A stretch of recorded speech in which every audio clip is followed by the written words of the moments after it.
તો સ્ટુડન્ટ આગળ આપણે બેકનું ડ્રાફ્ટિંગ અને પેપર કટિંગ જોઈ ગયા. હવે આપણે જે છે આ રહ્યું આપણું બેકનું પેપર કટિંગ. હવે આપણે ફ્રન્ટનું જે છે ડ્રાફ્ટિંગ અને પેપર કટિંગ શીખીશું. તો એના માટે આપણે જે છે બેકનું જે છે એ પ્રમાણે જ આગળનું અને લેન્થનું ડ્રાફ્ટિંગ આપણે માર્કિંગ અહીંયા કરી લીધું છે. જે આપણું આવ્યું હતું 12 સુધીનું, બરાબર છે. 12 પર આપણે જે ડાર્ટ લીધો હતો ત્યાં સુધીનું. હવે આપણે આગળના નંબરિંગથી ફ્રન્ટનું ચાલુ કરીશું ડ્રાફ્ટિંગ. તો આપણું આ જે પોઈન્ટ છે એ બની જશે 13. તો આપણે 13 to 14 અને 15 એ એઝ ફ્રન્ટ જોઈ શકો છો. ફ્રન્ટ પ્રમાણે આપણે લઈ લીધું છે. આપણું 13, 14 ને 15 આપણું બેક છે એ પ્રમાણે આપણું ફ્રન્ટ પર એ માર્કિંગ લઈ જ લીધા છે ઓલરેડી, બરાબર છે. એટલે એ પ્રમાણે આવી ગયું આપણું આર્મ હોલ, આપણી shoulder line, arm hole line ને આપણી વેસ્ટ લાઇન. ઓકે, હવે આગળ આપણે ડ્રાફ્ટિંગ ચાલુ કરીશું. તો 14 to 16 લેવાનું છે આપણે. 14 to 16. તો એ કેટલું લેવાનું છે? આપણું 14 થઈ ગયું, આપણું 13 અને આપણું 15 અને આ 16 જે છે લેવાનું છે કેટલું? તો 1/4 ચેસ્ટ પ્લસ 1.5 ઇંચ એટલે 1/4 ચેસ્ટ આપણું આવશે 8 ને એમાં 1.5 એટલે કે 9.5 એ આપણું વેસ્ટ આપણી ચેસ્ટની લાઈન આવશે, જે આપણે અહીંયા માર્કિંગથી લઈ લીધી છે. જોઈ શકો છો તમે. એને આપણે ડ્રો કરી દઈશું.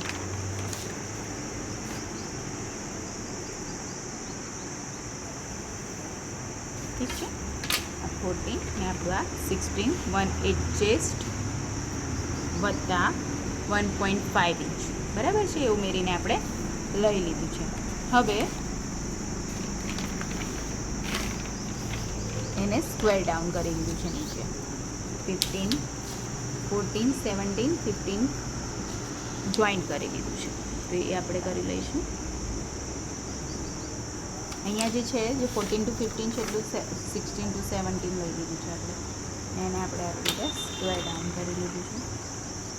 એટલે કે એનું ચોરસ આપણે બનાવી લીધું છે. ઠીક છે, એ આપણું બની ગયું. હવે આગળ આપણે 18 to 14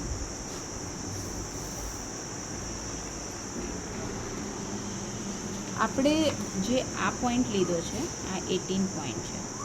18 to આ 14 આપણે આ 13 to 18 લીધું છે 1/2 ઇંચ અને 14 જોડે આપણે જોઈન્ટ કર્યું છે. આ એક ક્રોસ લાઇન દોરી છે. આ જે ક્રોસ લાઇન છે એ આપણે જ્યારે ફ્રન્ટનું ઓપનિંગ કરીશું ત્યારે જ લઈશું. જો આપણે બેકનું ઓપનિંગ કરવાના હોય તો એ લેવાની આપણે જરૂર નથી. એટલે અહીંયા મેં માર્કિંગ કર્યું છે આપણા ડ્રાફ્ટિંગ મુજબ, પરંતુ આપણે બેકમાં જ ઓપનિંગ કરવાના છે એટલે અત્યારે મેં એમાં લીધું નથી. ઠીક છે, હવે આપણે આગળ વધીશું.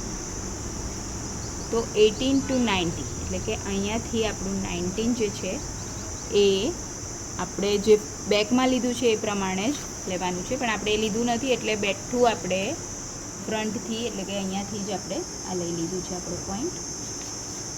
એ આપણો 4 ઇંચ થાય છે.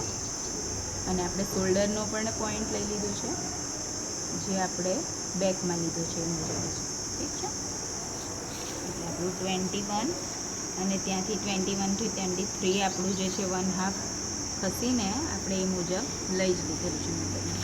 અને અહીંયા જે 13 થી 14 છે એટલું જ આપણે 21 to 22 લીધું છે, જે આપણું બેકમાં લીધું છે એ પ્રમાણે જે આર્મ હોલ માટે 6 ઇંચ એ લઈ લીધું છે.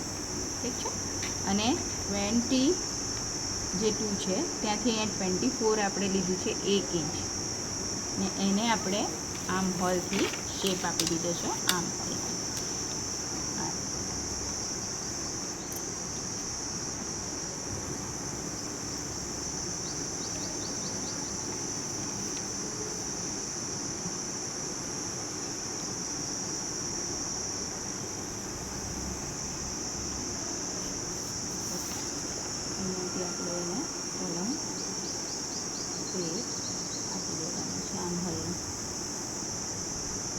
જે આ 14 છે એમાંથી પસાર કરીને જ આપણે આર્મ હોલ લેવાનું છે. બહુ ડીપ પણ નથી લેવાનો ને એવી રીતે પણ નથી. અને 13 થી 19 આપણે જે આપણું 4 ઇંચ લીધું છે અને 13 થી 20 આ આપણું નેકલાઇન જેટલું પણ આપણે ડીપ લેવું છે. આપણે અત્યારે 5 ઇંચ લીધું છે અને એને પણ શેપ આપી દીધો છે આ રીતે.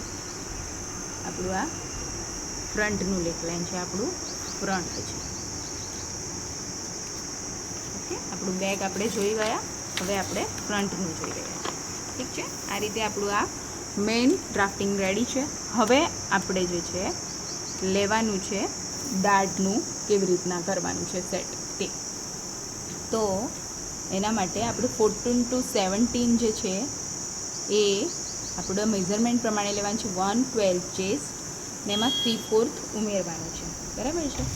એ જે આવશે એ આપણે લીધું છે, આપણું આવે છે ટોટલ 3.5 ઇંચ જેવું. એટલે એના પર આપણે આ માર્કિંગ કર્યું છે, આપણું 27નો પોઈન્ટ થશે. અને 27થી અહીંયા ડાઉન કેટલું જવાનું છે 28 સુધી? તો કે છે 1/8 ચેસ્ટ -1.5 એટલે કે 2.5 ઇંચ જેવું આપણે નીચે ડાઉન ગયા છે. જોઈ શકો છો તમે. ત્યાંથી આપણે એનો આપણે ડાર્ટ દોરીશું. તો અહીંયાથી આપણે એક આ લાઈન દોરી દીધી છે પેન્સિલથી ને અહીંયા એનો પોઈન્ટ આઉટ કરીશું 29 પર. અને 29થી આપણે ટોટલ આ 1.5 ઇંચનો ડાર્ટ દોર્યો છે. બરાબર છે. 1.5 ઇંચનો આપણો આ ડાર્ટ છે ટોટલ. તો એનું સેન્ટર માર્કિંગ કર્યું છે અને ડાર્ટ આપણે આખો દોરી દીધો છે એ રીતે.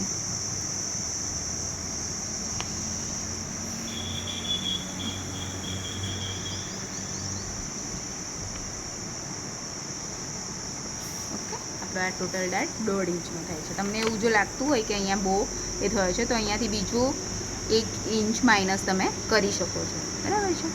હવે અહીંયાથી સ્ટ્રેટ લાઇન જ આપણે આ 30 લીધું છે અને એનો જે આ ડાર્ટ છે એ 1/2 ઇંચનો જ લીધો છે. અને આ પોઈન્ટ છે આપણો એનાથી 1 ઇંચ દૂર જ લેવાનો છે એ ડાર્ટ આપણે આ રીતે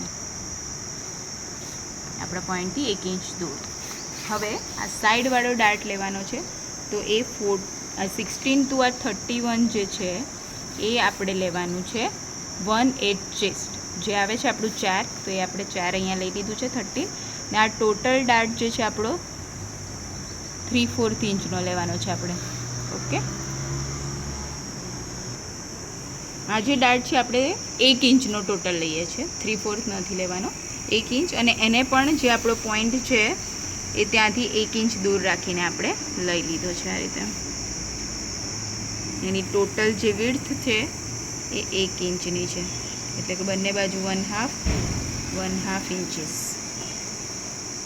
એટલે આપણું ટોટલ ડાર્ટ થશે 1 ઇંચ. ને આ જે 15 to 34 છે એ આપણે લીધું છે. આપણું જે વેસ્ટનું મેઝરમેન્ટ છે એને 4 જોડે ભાગીશું, 1/4 વેસ્ટ કરીશું અને એમાં 1/2 ઇંચ ઉમેરીને જે મેઝરમેન્ટ આવશે એ આપણે આ લેવાનું છે. આપણે અહીંયા 8 ઇંચ લીધું છે અને એને અહીંની ડાર્ટ જે આપણો પૂરો થાય છે ત્યાં જોઈન્ટ કરી લીધું છે. ઠીક છે. તો આપણું આ ફ્રન્ટનું આખું ડ્રાફ્ટિંગ રેડી છે. ઓકે, હવે આ જે છે આપણું ટોટલ જે ડ્રાફ્ટિંગ છે એ આ બેક પ્રમાણે છે. હવે ફ્રન્ટમાં જે છે થોડુંક આપણે વધારે લેતા હોઈએ છીએ. એટલે કે 15 to આપણે 26, 25 આ જે પોઈન્ટ છે આ 1.5 ઇંચ આપણે લીધું છે. આ ટોટલ 1.5 ઇંચીસ એક્સ્ટ્રા. બરાબર છે ને. એને આવી રીતના જોઈન્ટ કરી લીધું છે. આપણો 34નો પોઈન્ટ છે. એટલે આપણું આ ટોટલ જે છે ફ્રન્ટનું ડ્રાફ્ટિંગ સિમ્પલ બ્લાઉઝનું, એટલે કે ડાર્ટવાળો બ્લાઉઝ કે સિમ્પલ બ્લાઉઝ જે તમે કહો એનું આ ફ્રન્ટ આપણું રેડી છે. ઓકે.